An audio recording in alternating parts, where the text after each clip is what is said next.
Bismillahirrahmanirrahim. Assalamualaikum warahmatullahi wabarakatuh.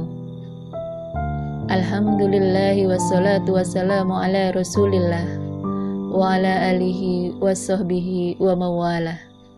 Amma ba'du. Sabar, sikap yang sudah sepatutnya ditunjukkan oleh seorang muslim.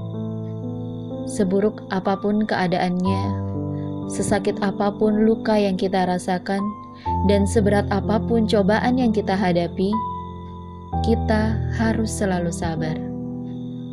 Allah Subhanahu wa Ta'ala berfirman dalam Al-Quran yang artinya, "Hai orang-orang yang beriman, jadikanlah sabar dan sholat sebagai penolongmu. Sesungguhnya Allah bersama orang-orang yang sabar." Quran Surat Al-Baqarah ayat 53. Lalu pertanyaannya, sudahkah kita bersabar? Apakah kita termasuk golongan orang-orang yang bersabar? Sabar ibarat obat yang harus kita minum setiap kali kita merasakan perihnya deraan cobaan yang datang menghadang. Kita harus selalu yakin bahwa setiap ujian yang datang menghampiri kita adalah cara terindah dari Sang Maha Kuasa untuk menaikkan derajat kita. Sebagaimana kita ingin naik kelas ke tingkatan yang lebih tinggi, maka kita pun harus melewati ujian terlebih dahulu. Demikian pula dengan hidup ini. Jika kita ingin menjadi hambanya yang setia, maka kita haruslah tegar dalam menghadapi setiap ujian dengan kesabaran yang indah. Seringkali kita mendengar celotehan, cacian, dan makian dari orang-orang yang dengan seenaknya sendiri menjudge diri kita ini dan itu. Lantas, apa yang kita lakukan ketika kita mendengarkan suara-suara sumbang dari orang-orang itu? Marah.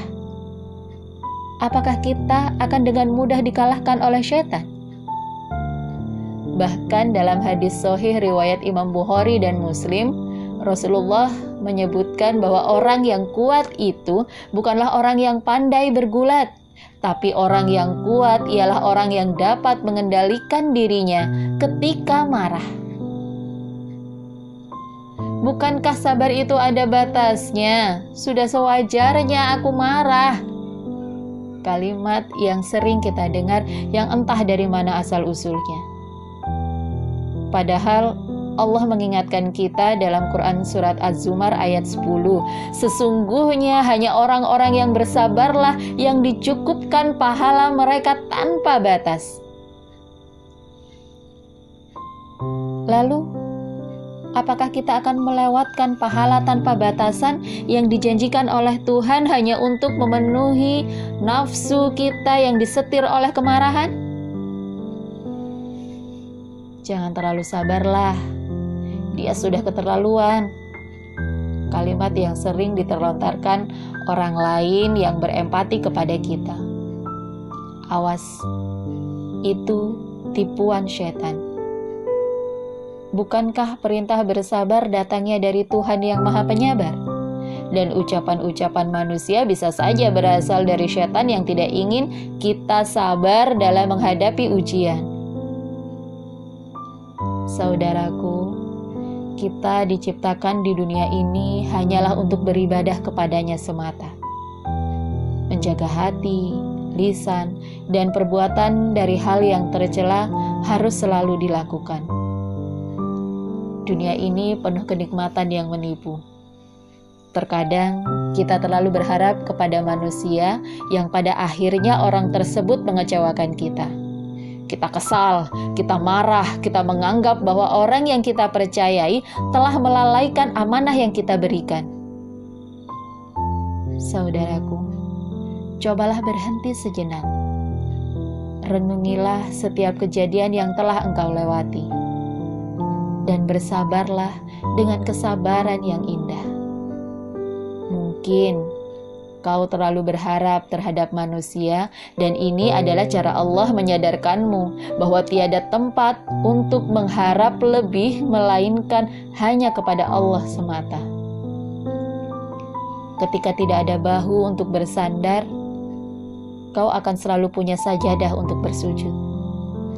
Sholatlah di sepertiga malam terakhir, mencurahkan segalanya kepada Tuhan semesta alam, dan berpasrah kepadanya adalah cara menyembuhkan hati dari segala penyakit kesempitan urusan duniawi. Cacian, cercaan, makian, dan hinaan yang dilontarkan oleh orang lain yang menerjang hati kita bisa mengancam keteguhan kita layaknya ombak laut yang mengikis dan bisa menghancurkan karang. Dalam Quran surat Al-Ahqaf ayat 35, Allah kembali mengingatkan kita untuk terus bersabar. Maka bersabarlah kamu seperti orang-orang yang mempunyai keteguhan hati dari kalangan rasul-rasul, dan janganlah kamu meminta disegerakan azab bagi mereka. Sabar, sabar, dan sabar. Dua tanganmu tidak akan pernah cukup untuk menutup mulut orang-orang yang mencacimu. Tapi kedua tangan itu akan cukup untuk menutup kedua telingamu. Jangan dengarkan ocehan mereka yang menjatuhkanmu, dan tetaplah berjalan di atas jalan kebenaran. Jangan lupa untuk selalu berintrospeksi diri. Orang lain yang salah, atau niat kita yang keliru? Bukankah kita melakukan segala sesuatu hanya untuk mengharap ridhonya semata? Lantas, kenapa kita masih menghiraukan cercaan orang?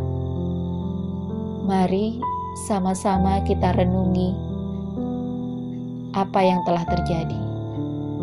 Dan semoga kita termasuk dalam golongan orang-orang yang bersabar. Amin. Wassalamualaikum warahmatullahi wabarakatuh.